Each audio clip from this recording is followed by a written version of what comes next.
Muy buenos días.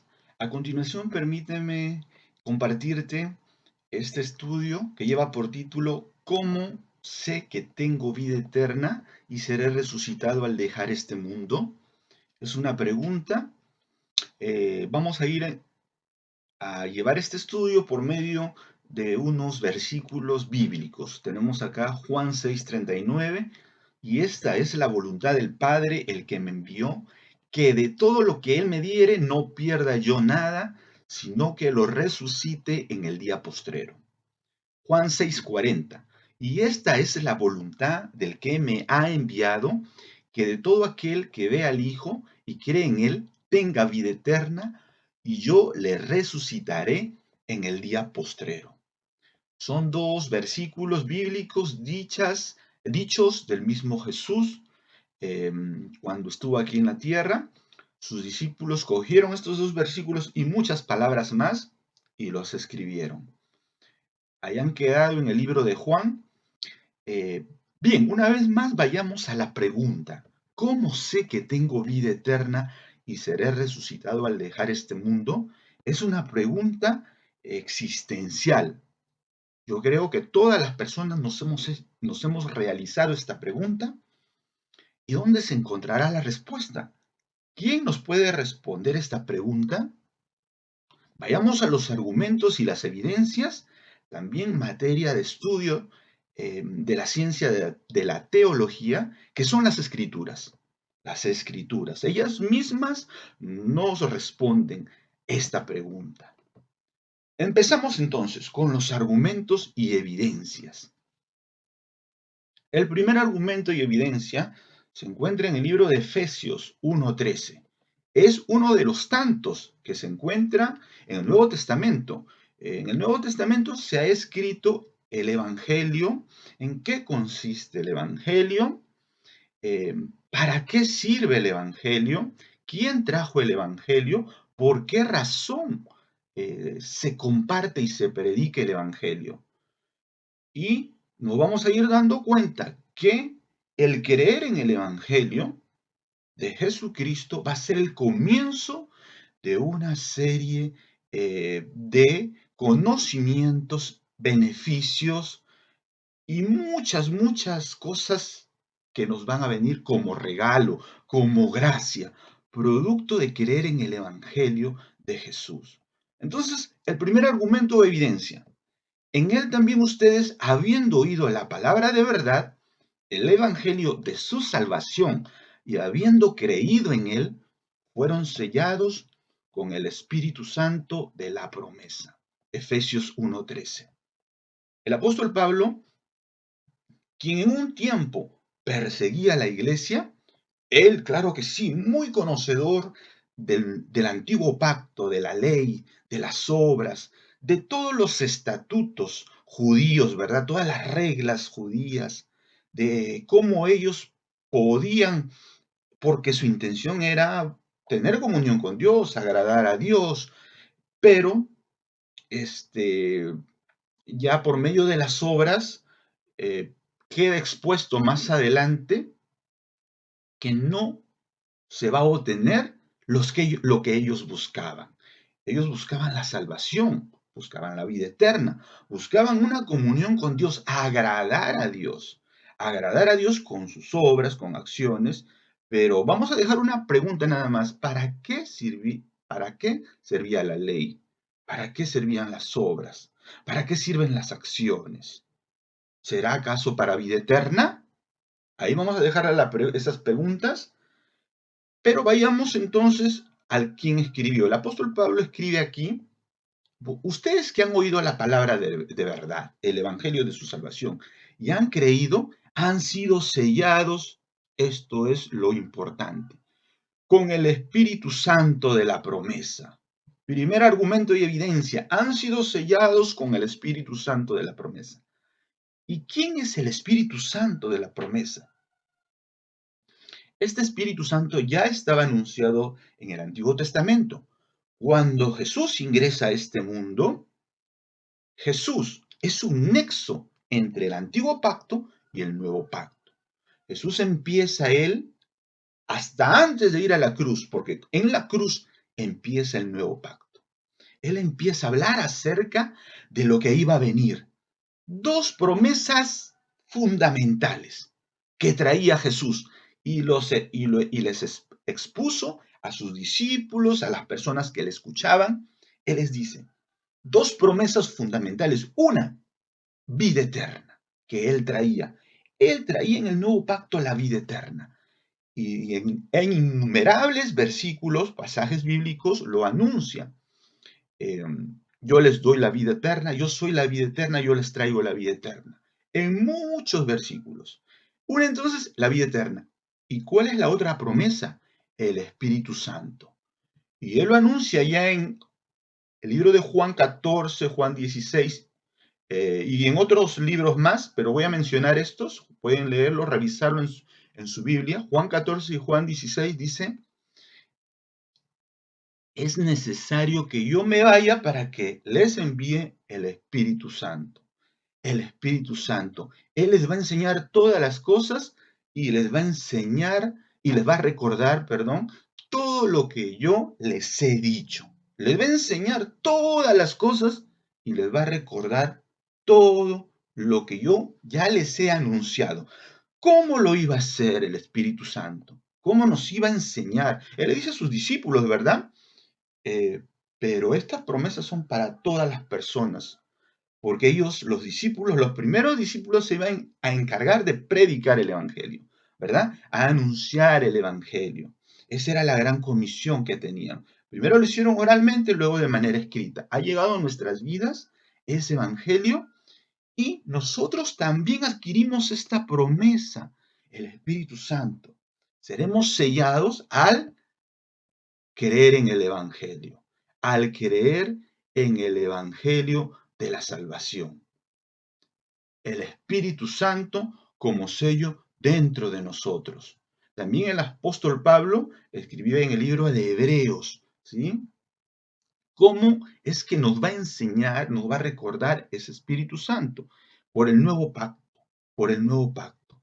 El apóstol Pablo escribe ahí en Hebreos 8, dice, ¿cuánto es este mejor ministerio, el de Jesús?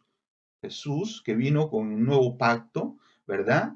Él también una ofrenda, como una ofrenda al darse en la cruz, al dar su sangre y carne, y cómo nosotros íbamos a recibir ese Espíritu Santo ya anunciado en el primer pacto.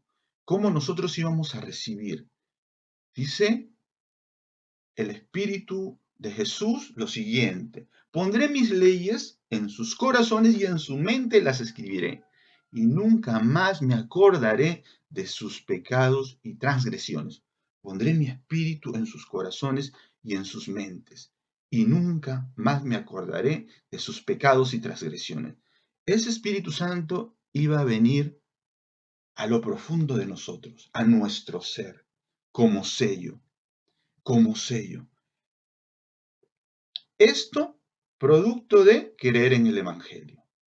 Vayamos ahora al siguiente argumento. Lo que es nacido de la carne, carne es, y lo que es nacido del espíritu, espíritu es. Seguimos aquí. Ahora diferenciemos aquí dos términos, dos palabras, espíritu con E mayúscula y espíritu con E minúscula. Se encuentra en el libro de Juan 3:6. Espíritu con E mayúscula se refiere al Espíritu Santo, a ese que recibimos como sello, al Espíritu de Dios, al Espíritu de Jesús, con E mayúscula. Y espíritu con E minúscula es el espíritu del ser humano, el espíritu del ser humano. Ahora bien, lo que es nacido de la carne, carne es. ¿A qué se refiere con la carne? La carne vienen a ser los pensamientos y las emociones propias del ser humano. Con eso venimos a este mundo. Venimos con un cuerpo, venimos con un alma, ¿verdad? Ahí menciono dos componentes del ser humano: cuerpo y alma. Ahí se encuentran las emociones, los pensamientos. Vayamos al contexto. Aquí está conversando Jesús con Nicodemo y le dice, ¿sabes qué, Nicodemo? Previo a esto, le dice lo siguiente, porque Nicodemo había venido a verlo había ido, perdón, a ver de noche a Jesús y le dice, ¿sabes qué? Sabemos que has venido como maestro, porque nadie puede hacer estas cosas que tú haces. Pero Jesús, que conocía la intención de Nicodemo, le dice, ¿sabes qué, Nicodemo? Si quieres entrar al reino de los cielos, si quieres ver el reino de los cielos, tienes que nacer de nuevo. ¿Cómo se hace eso? No podía entender. Estaba en sus pensamientos, Nicodemo tratando de entender las palabras de Jesús, ¿no? Con sus pensamientos, con su carne. Pero Jesús le dice, ¿sabes qué? Lo que es nacido del Espíritu, Espíritu es. Tienes que nacer del Espíritu, Nicodemo, en otras palabras. Este capítulo 3 te invito a que lo leas, lo medites. Nos enseña el Señor Jesús de sus conocimientos, de sus argumentos. Versículos más abajo le aclara el panorama a Nicodemo. Le dice, ¿sabes qué, Nicodemo? ¿Te acuerdas? En este mismo capítulo 3, Jesús le dice a Nicodemo, ¿te acuerdas cuando Moisés levantó la serpiente en el desierto? Jesús lo lleva de una forma didáctica, como un maestro, lo lleva eh, en esta alegoría. ¿Te acuerdas cuando Moisés levantó la serpiente en el desierto? Sí, sí, claro. Esto sí recordaba Nicodemo, porque estaba escrito, ¿verdad? En el libro en Génesis, en el libro del Antiguo Testamento. Levantó la serpiente en el desierto. ¿Y qué ocurrió? ¿Qué ocurrió? Que todas aquellas personas que eran picadas por las serpientes, ponían los ojos en esa serpiente de bronce y al ser picados ya no morían. Esto le había dicho Dios a Moisés para que lo hiciera, ¿verdad? Ahí en el campamento, porque tuvo una plaga de serpientes que picaban a las personas y la gente moría, pero como Moisés conversó con Dios, Señor, ¿qué hacemos? Está muriendo la gente, le pica la serpiente. Dios le dijo, levanta una serpiente de bronce y que todos miren esa serpiente para que no mueran, esa serpiente de bronce. Y no morían. Y esto es una sombra, una figura en el Antiguo Testamento. Ahora, el Señor Jesús le dice, ¿sabes qué, Nicodemo? Así va a ser. Es necesario que yo vaya, ¿sí? En alto, sea yo levantado en alto, para que todo aquel que me mire a mí, para que todo aquel que cree en mí, no muera eternamente. Para que todo aquel que cree en mí tenga vida eterna, vive eternamente. Y esto está en Juan 3:16. De tal manera amó Dios al mundo que ha dado a su Hijo unigénito, para que todo aquel que en él cree no se pierda, mas tenga vida eterna, mas tenga vida eterna.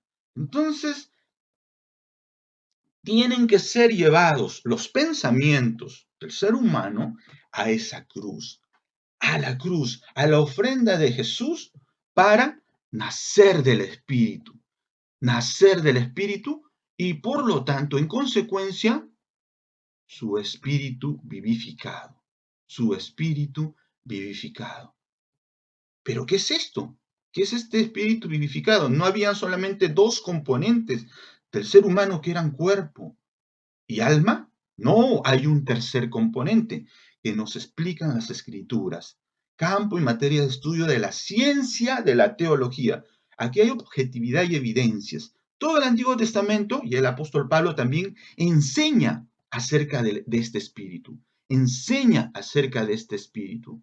Te invito a que revises las escrituras. Lo puedes googlear para que llegues más rápido también.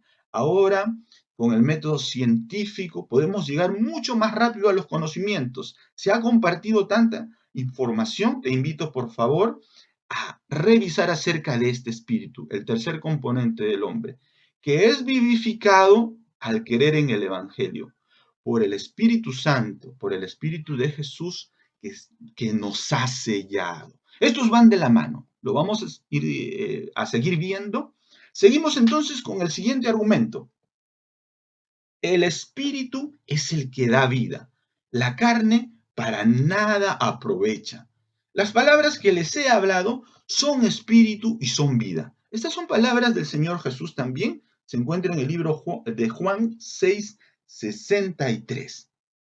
El espíritu de Jesús, vivificado, le permitía hablar palabras que daban vida eterna.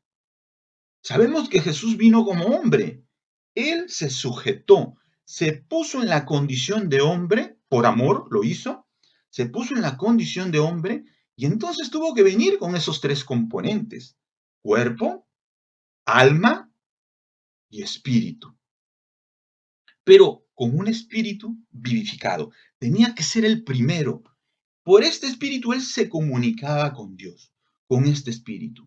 ¿Qué no dice las escrituras? Vino con un cuerpo y un alma, con pensamientos y emociones, ¿verdad? Él fue tentado muchas veces, estuvo sujeto a muchas pasiones, a muchos deseos, a muchos pecados, pero sin pecado. Él vino en esta condición y en esta condición de hombre se entregó en la cruz. Nos dice ya las escrituras, allí también en el libro de Hebreos, dice que el Señor Jesús vino según el Espíritu Eterno de Dios y puro y sin mancha se entregó en la cruz. Puro y sin mancha. Ahora bien, con este espíritu él se comunicaba con Dios, como les decía, y era su forma de comunicarse y es la única forma de comunicarnos con Dios, por el Espíritu, de tener esa comunión con Dios. Lo que es nacido de la carne, carne es, dice el anterior versículo, lo que es nacido del Espíritu, Espíritu es. Este espíritu del hombre tiene que ser vivificado. ¿Y dónde va a ser vivificado? Creyendo en el Evangelio. O sea, es decir, creyendo en la ofrenda de Jesús en la cruz. Lo que Él hizo en la cruz, al dar su sangre y su carne, pagar el precio por nuestros pecados, pagar el precio por nuestra eternidad. Las palabras que Jesús anunciaba, dice, son espíritu y son vida. Son espíritu y son vida. Pero los seres humanos ya estaban vivos, tenían un cuerpo, un alma, pueden caminar, aunque sea, ahora les pregunto, aunque pueden caminar, vivir, sin tener el espíritu este vivificado. Claro que sí. Así llegamos a este mundo, con un cuerpo y un alma y un espíritu, digamos, muerto. Y así podemos vivir y terminar nuestros días también así, con un cuerpo y un alma y un espíritu muerto. Pero el deseo del Padre, de Dios el Padre, también nos enseña las Escrituras, el deseo de Dios el Padre es que todo ser humano pueda tener su espíritu vivificado, andar completo para poder tener comunión con Él, con el Padre y con el Hijo por ese espíritu vivificado. Por eso es que aquí en Juan 6 nos damos cuenta que no le comprendían a Jesús cuando Jesús les explicaba, ¿no? Él les decía, tienen ustedes que comer mi carne, tienen que beber mi sangre para tener vida eterna y yo les voy a resucitar en el día postrero. Les dice, el que no come mi carne y el que no bebe mi sangre, pues no tendrá vida. Les dice también, porque mi carne es verdadera comida y mi sangre es verdadera bebida. Entonces, no podían entender, claro que esto viene a ser como una metáfora, ¿verdad? Es una metáfora porque si vamos a la parte, digamos, literal, no se puede hacer esto, ¿verdad? Es una metáfora. Pero el Señor Jesús ahí en Juan 63, 6:63 le dice, las palabras que les he hablado son espíritu y son vida. En otras palabras, tienen que comer, alimentarse de las palabras que yo les estoy dando, alimentarse de lo que yo les estoy anunciando. Las palabras que Jesús decía nos iban a dar vida eterna, iban a dar vida eterna. ¿Dónde? ¿Cómo? ¿Cómo? Hoy tenemos las escrituras, ¿verdad? Por medio del Evangelio, por medio del Evangelio. Vamos entonces al último y cuarto argumento que están relacionados. Estos 4 versículos están muy relacionados, son evidencias también que nos permite llegar a la pregunta que no la debemos perder vista. Cómo sé que tengo vida eterna y seré resucitado al dejar este mundo? El Espíritu mismo da testimonio a nuestro espíritu de que somos hijos de Dios. Se encuentra en el libro de Romanos 8:16. Hay una comunicación interna en nuestro ser entre el Espíritu Santo y nuestro espíritu. Si hemos visto a Jesús en la cruz y hemos creído en lo que Él hizo en la cruz, hemos sido sellados por el Espíritu Santo, tenemos el Espíritu Santo viviendo y morando dentro de nosotros, y esto es eternamente, es para siempre, porque estamos en el nuevo pacto, aquel pacto conseguido por el Hijo de Dios, por el mismo Hijo de Dios en la cruz. Esto es irreversible. Ya hemos creído, el Espíritu Santo nos ha sellado. Nuestro espíritu de ser humano, el tercer componente, lo recordamos, ¿verdad? Ha sido vivificado. Nos podemos comunicar con Dios el Padre, nos podemos comunicar con Jesús. Dice que este espíritu habla con nuestro espíritu internamente. Y cuando nosotros vamos a las escrituras, la leemos, ¿verdad? Estamos, digamos, en conflictos, en dudas, temores, miedos, en diferentes emociones que suelen venir en el ser humano, como en son de preguntas, ¿verdad? Como pregunta, por ejemplo, ¿tendré la vida eterna? ¿Seré salvo? ¿Habré nacido de nuevo? ¿Seré un hijo de Dios? ¿Qué, qué pasará cuando yo deje este mundo? ¿Tendré la esperanza? ¿Me iré con Dios? ¿Me iré con Jesús? Entonces, tantas preguntas, ¿verdad?, que vienen a nuestra mente, pues las Escrituras nos dicen que el Espíritu mismo nos da testimonio, nos contesta, nos da seguridad y confianza a nuestro ser cuando nos acercamos a las Escrituras de si somos hijos de Dios, de que somos hijos de Dios. Nos dice y nos lleva ¿a dónde? ¿A dónde nos lleva el Espíritu Santo? Al Evangelio.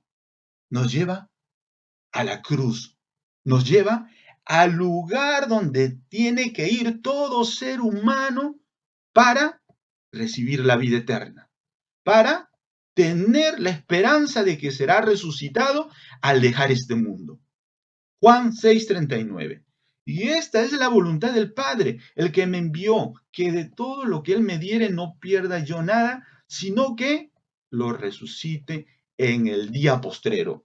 Esta es la seguridad y confianza que nos dan las Escrituras, el Evangelio, argumentos y evidencias de que el Señor Jesús nos resucitará en el día postrero por creer en el Evangelio, por creer en la ofrenda de Jesús dada en la cruz, su sangre y su carne.